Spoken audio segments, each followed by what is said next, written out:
కేంద్ర బడ్జెట్పై భిన్న స్వరాలు వినిపిస్తున్నాయి. బడ్జెట్ బాగుందని బీజేపీ నేతలు అంటుంటే ప్రతిపక్షాలు మాత్రం అందులో ఏమీ లేదంటున్నాయి. బీజేపీ మిత్రపక్షాలు కూడా బడ్జెట్పై నిరాశగా ఉన్నాయి.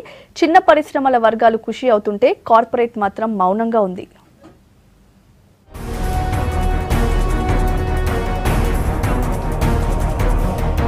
అరుణ్ జైట్లీ బడ్జెట్ దేశ ప్రజల ఆశలు కోరికలకు తగ్గట్టుగా ఉందన్నారు ప్రధానమంత్రి నరేంద్ర మోడీ. సామాన్యులు వ్యాపారులకు ఈ బడ్జెట్ ఎంతో అనుకూలంగా ఉందన్నారు. రైతులు, దళితులు, గిరిజనులకు ఈ బడ్జెట్తో లబ్ధి జరుగుతుందన్నారు.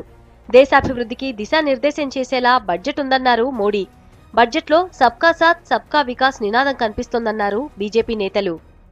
51 लाख नए घर, 3 लाख किलोमीटर से ज्यादा की सड़कें, लगभग 2 करोड़ शौचालय, 1.25 करोड़ घरों में बिजली का कनेक्शन, इसका सीधा लाभ दलित, पीड़ित, शोषित, वंचित ऐसे समाज के आखिरी छोर पर बैठे हुए अपने भाई बहनों को मिलेगा.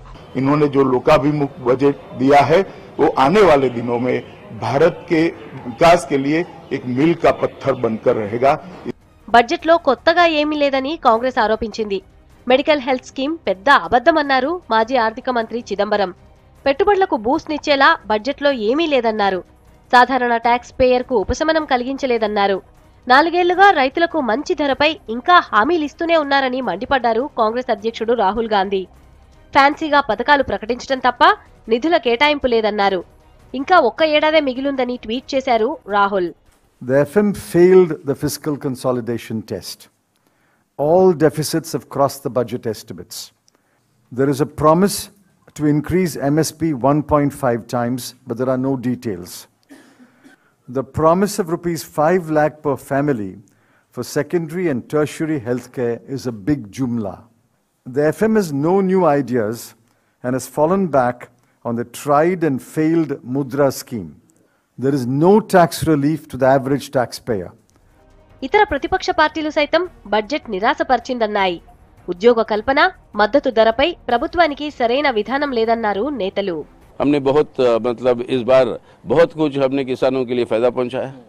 क्या फायदा पहुंचाया? 4 साल हो गए, आज तक वो वादा आपने पूरा नहीं किया. अब फिर घोषणा कर रहे हो कि खर्चा कितना है खेती का, उसका 1.5 गुना ज्यादा हम जो है मिनिमम सपोर्ट प्राइस देंगे. लेकिन सब जो सेंट्रली स्पॉन्सर्ड स्कीम्स है उसके अंदर आप बजट के अंदर बारीकी से देखो आपके फिगर में, तो ये सब के अंदर कम किया गया. अब ये बोल दिए कि बीमा स्कीम के हैं हम स्वास्थ्य के लिए. अब ये कोई नई बात नहीं है, कई सारे बीमा स्कीम्स पड़े हैं देश में. There is an attempt to hoodwink the people. This shows the huge desperation on the part of BJP and the government. And government has completely failed on the job creation front, on controlling the price rise, inflation. బడ్జెట్లో ఆంధ్రప్రదేశ్కి అన్యాయం జరిగిందన్నారు ఆ రాష్ట్ర ఎంపీలు. CM Chandrababu పదే పదే ఢిల్లీ వెళ్లి ప్రభుత్వానికి విజ్ఞప్తి చేసినా రాష్ట్రాన్ని పట్టించుకోలేదన్నారు. Really, we are very disappointed in this budget. Why? There is no single benefit to Andhra Pradesh. In general, they are given to all other states, okay. Whatever bifurcation act, BJP also part of that one. But particularly if you look at to Andhra Pradesh, they are given to Karnataka 17,000 crores for metro. They are given to Maharashtra. Why? This is our coalition government. What we have to say to the people tomorrow?